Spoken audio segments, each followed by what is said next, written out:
I feel like there's a growing consensus of like disenfranchisement when it comes to voting with young people, like people saying like, what's the point of voting? And a lot of older people are kind of shunning young people, saying like that's an ignorant way to go about it. But I understand why people are saying that, because they're looking at it from a standpoint of that we've been broke 50 years ago. We've been broke now. We had criminal justice issues 50 years ago. We have criminal justice issues now. So I'm gonna stay on the broke part, because see, this is the problem right here. People gotta understand the broke part. Okay. First, when we say we broke, where are most jobs from? They're the private sector. They ain't government. It's the private sector. It's private sector. But guess what? We actually over-index. All right, I'm about to blow y'all away. All right, so here's what happened. Republicans go, less government. That means cut jobs. African Americans over-index on government jobs. When you look at, again, postal workers, that's not the government, but it's actually the government. But school teachers, firefighters, police officers, people who work at City Hall, who work in school districts, who work for county government, state government, federal government, we over-index. So when Republicans take charge and they go cut government, we actually lose jobs. We also, a higher percentage of us make high five figures and six figures in government jobs. So when you talk about the black middle class, how the black middle class grew, the black middle class grew from 1970 through 2000 because we were working in government, because that's where we were able to get real jobs and be respected. So when people say, man, economics hasn't changed, it's because most of the jobs, when you look at the majority of the jobs, they're in the private sector. And so what happens? So in our media business, okay, BET was sold 22 years ago.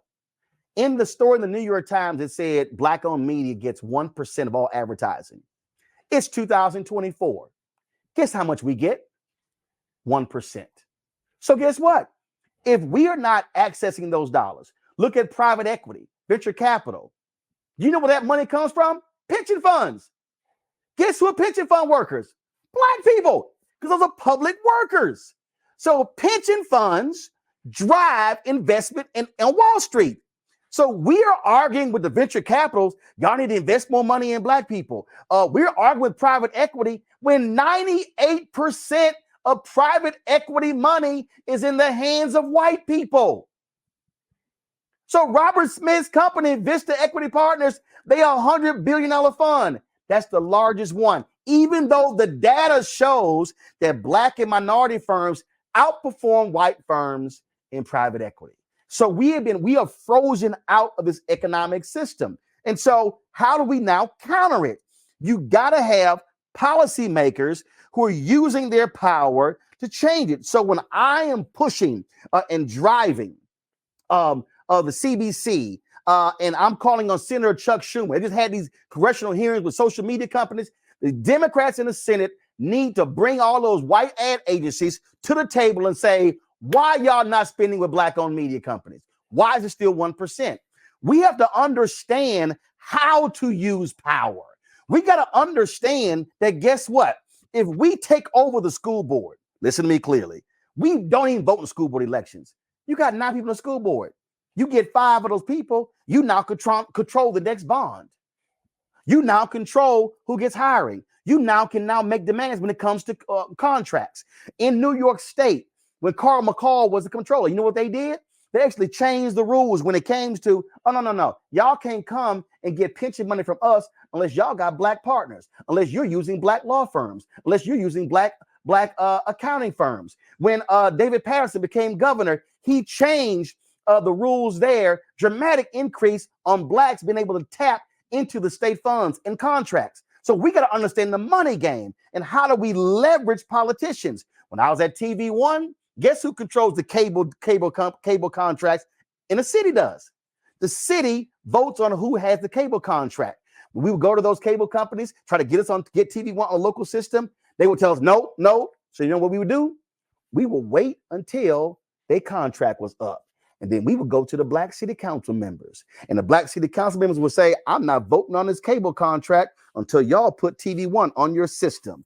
We leveraged political power to drive economic power. Well, how do you so my follow-up, what I was saying with that is like, what's some actionable items that the everyday Black person can do to hold politicians accountable? Because voting is one thing, but like you said, if they're not being held accountable, voting is the end of one process, the beginning of another. Go ahead.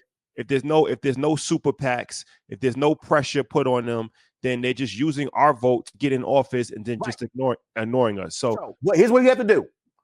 When we are organizing people to vote, we got to keep that organization in place. So when it's now time to move something in the school board, we're still there. So here's the first thing. Stop having protests and you're not collecting data.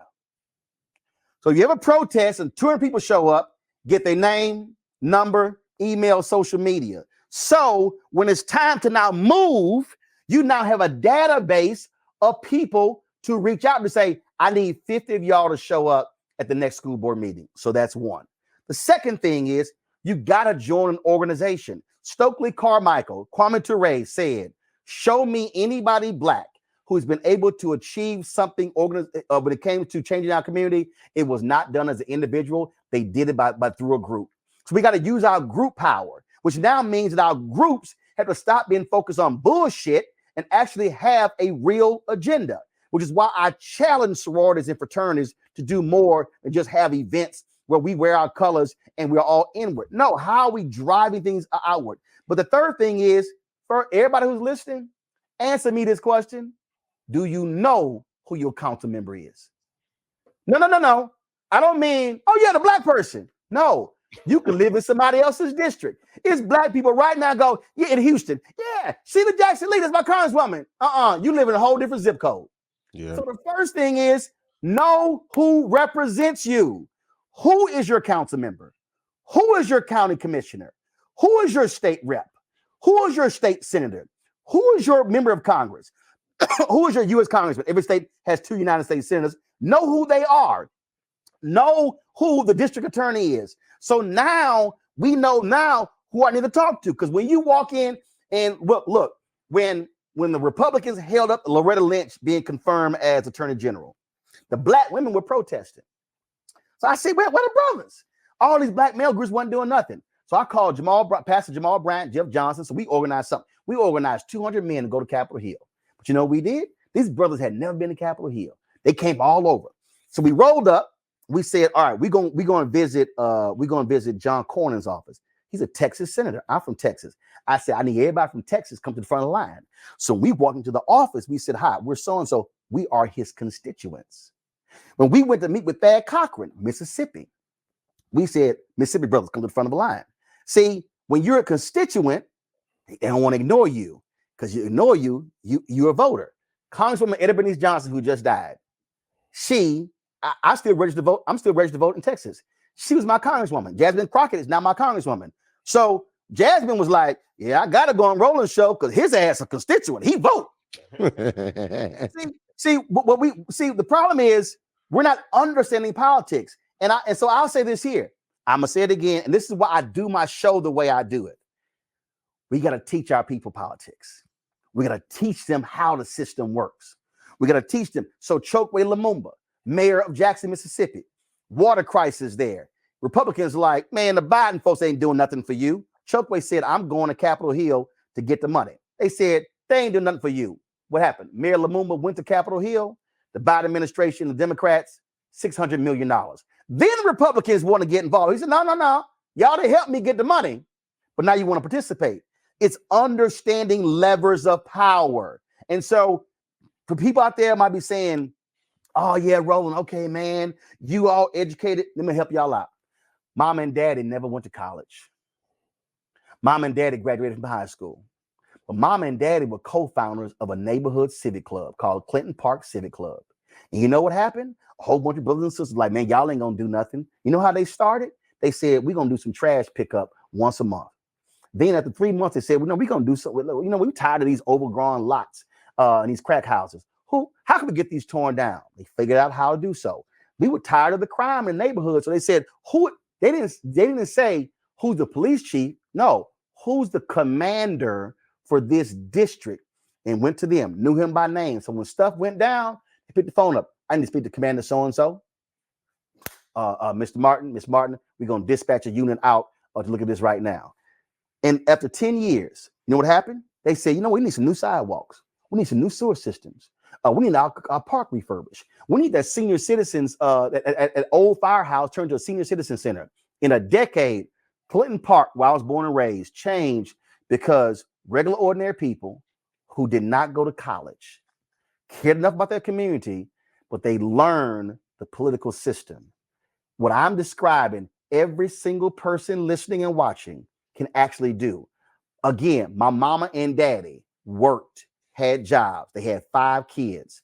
I lived this because we were free labor. We had to go drop the pamphlets off at people's doors or whatever. But they first cared enough about their community. And then they said, what do we want to see change? And now who can change it? And that's how this thing works. We didn't have no PACs. We didn't have no millionaires, no billionaires. Hell, we had no thousandaires. But the people got together and said, we can change this. And guess what? It started with 5 or 6, then it grew to 10 to 20, then 30 to 40 and 50 and 100. And let me tell you something right now. There's no politician, if he or she sees 30, 40, 50, 100 people showing up for consecutive months, going to ignore them because you know what they're doing? Them folks going to vote. If I keep ignoring them, they're going to light my ass up come election time. But we have got to care enough to actually get in the game.